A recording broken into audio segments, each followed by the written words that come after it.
As we slip beneath the trembling skin of the ocean, a quiet transformation begins. Light thins, colors drain away, and the familiar becomes foreign. In this slow descent, squids, those already elusive architects of the deep, shift from curious drifting shapes into something stranger, something built for a world where pressure crushes steel and darkness reigns without mercy. Near the surface, they seem almost playful, flickering with brief bursts of color. But deeper down, the rules change. Muscles harden, eyes expand into vast black mirrors, wide enough to capture the faintest whisper of bioluminescence. Tentacles grow longer, thinner, more deliberate, as if sculpted by millions of years of survival in a place where nothing moves without purpose. Keep sinking, and their transformations become unsettling. Bodies stretch into spectral silhouettes, arms unfurl like living shadows, lights pulse across their skin in unnatural rhythms, signaling, luring, warning. Down here, every adaptation feels like a secret evolution the ocean never intended us to witness. And the deeper you go, the more these creatures stop resembling anything we know, becoming symbols of a realm that reshapes life into forms that feel ancient, alien, and endlessly haunting. Shallow zone to twilight zone. As we drift away from the sunlit shallows, the ocean begins to reshape the creatures that inhabit it, and squids are among the first to reveal just how quickly life can transform when light begins to die. In the warm reefs above, reef squid glide with familiar grace, their bodies shimmering with colors that pulse like living language. They seem almost comforting, recognizable, energetic, predictable. But with every meter we descend, something begins to shift. Their pigments fade, their shapes soften. The ocean is stripping them of the tools that work only in a world bright enough to see.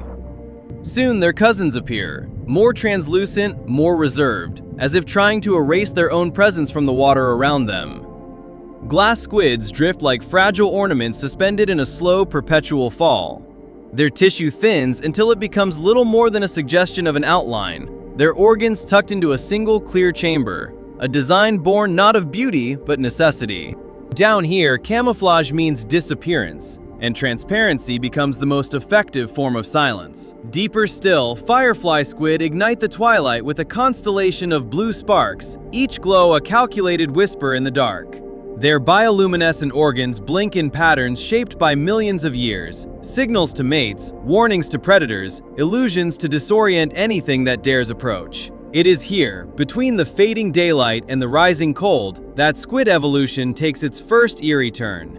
Their bodies become less like animals and more like ideas, fluid, ghost-like, almost unfinished. With every layer of darkness, they surrender what no longer serves them and embrace what the deep demands. And as the twilight thickens around us, it becomes clear that this transformation is only the beginning, a quiet descent into forms that grow stranger, more secretive, and more haunting the farther they fall. Midnight Zone, where the horror starts. Far below the last traces of fading blue, where daylight collapses into absolute darkness, the ocean begins to reveal a different kind of life, one shaped not by warmth or color, but by pressure, silence, and an ancient hunger that stirs in the black. Here in the Midnight Zone, the water feels heavier, colder, almost watchful, as if holding its breath for whatever moves next.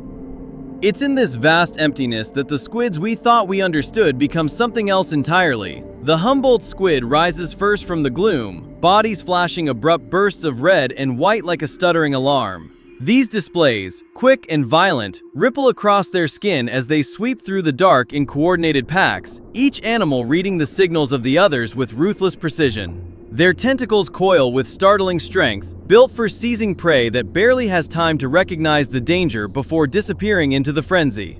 Deeper still, stranger forms drift into view. Promachoteuthis sulcus, a tiny phantom with disturbingly human-like teeth embedded in a soft, pale mouth. It hovers for a moment, suspended like a misplaced creature from another world, before vanishing again into blackness it never truly left. And then, in the deepest chambers of this realm, the shadows lengthen around a legend. The giant squid, long imagined as a sailor's nightmare, appears not with the rage of a monster, but with the slow, deliberate grace of something built to endure crushing pressures in endless dark. Its eyes, the largest in the entire animal kingdom, curve like twin moons carved from obsidian, absorbing what little light survives down here. Its tentacles stretch into the vastness, each lined with rotating hooks that whisper of battles fought in the dark against predators even larger than itself. Down here, evolution does not reward beauty or elegance, it rewards adaptation, no matter how unsettling the result. And as the darkness folds around these creatures, it becomes clear that this depth does not simply hide life, it shapes it, distorts it, pushes it toward forms that defy expectation. In the Midnight Zone, squids are no longer the curious, shifting animals of the shallows. They are survivors sculpted by pressure and fear, guardians of a world where the rules are rewritten by the dark itself. Abyssal Zone. Extreme adaptations. Far below the last reach of twilight, where darkness stops being a backdrop and becomes a world of its own, the ocean takes on a weight that feels almost sentient. Pressure folds in from every direction, cold enough to slow time, heavy enough to crush anything unprepared. Yet within this crushing stillness, life does not merely endure, it transforms.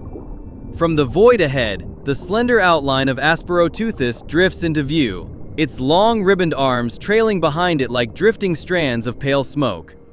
Every motion is deliberate, unhurried, shaped by a world where speed wastes energy and survival belongs to creatures that conserve every movement. Its body seems stretched by the abyss itself, a narrow silhouette built to detect the faintest tremors of passing prey, relying not on sight but on sensation, on the subtle reading of water disturbed by something desperate enough to wander this deep. As we descend farther into the black, the scale of life begins to warp, and the quiet phenomenon of deep-sea gigantism reveals itself. The abyss favors the enormous. It sculpts creatures towards size and strength, pushing their bodies outward as if the emptiness demands something dramatic to fill it. And then, emerging from the darkness like a drifting continent, the colossal squid appears. Larger, heavier, and more imposing than legend ever suggested, it moves with a slow confidence that belongs only to animals that have never known fear. Its massive mantle hangs in the water like a suspended boulder, yet it glides with unnerving grace. Along its tentacles, serrated hooks rotate with mechanical patience, relics of a design forged through countless generations of silent predation. Its eyes, vast, perfectly round, built to detect the faintest flicker of living light, seem to stare not at us, but through us, as if measuring everything we cannot see. In this depth, vision becomes a form of prophecy, and the colossal squid reads the darkness as easily as creatures of the surface read daylight. Around it, the abyss is silent, but not empty. It is a cathedral of slow-moving giants, each shaped by a pressure that does not allow mistakes. And as we hover in this endless dark, it becomes clear that these creatures are not monstrous because they are unfamiliar. They are monstrous because they are perfect. Perfect reflections of a world that reshapes life into forms that feel ancient, alien, and profoundly beyond our understanding. Hadal Zone, Big Fin Squid, Final Creepy Form. Beneath every layer of darkness we've passed, there has always been something waiting. Something stranger, quieter, shaped by pressure and time. But as we descend into the Hadal Zone, it becomes clear that this place is different. Here, the ocean doesn't simply darken, it deepens into something ancient, a realm where even imagination feels shallow. The water grows still, the silence thick, as though the sea itself is holding its breath for whatever exists in the trenches carved miles into the Earth's crust. Pressure tightens around us, compressing the world into a narrow corridor of cold and emptiness where almost nothing moves, and whatever does survive has surrendered every familiar rule of shape and motion. We drift downward, swallowed by a void so absolute it begins to feel alive. Then, in that suffocating black, a figure emerges. Slow, deliberate, impossibly elongated.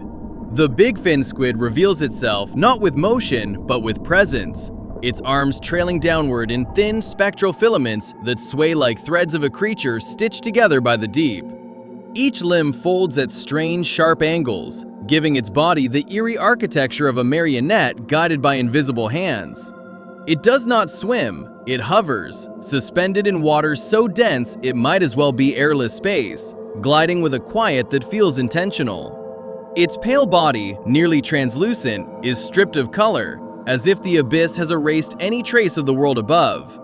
Here, survival is not about chasing or fleeing, It is about patience, silence, and sensing the faintest tremor of life that wanders too close.